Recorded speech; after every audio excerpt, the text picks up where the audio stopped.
Welcome back to another technical deep dive here in the debug zone. Today we're tackling a big question and breaking it down with insights from other users. Hopefully this clears up some misconceptions and helps you get the answer you need. So buckle up, stay a little curious, and let's jump right in.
And that's a wrap.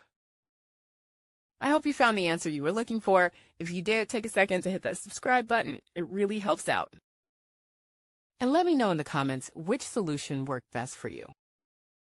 See you next time in the debug zone.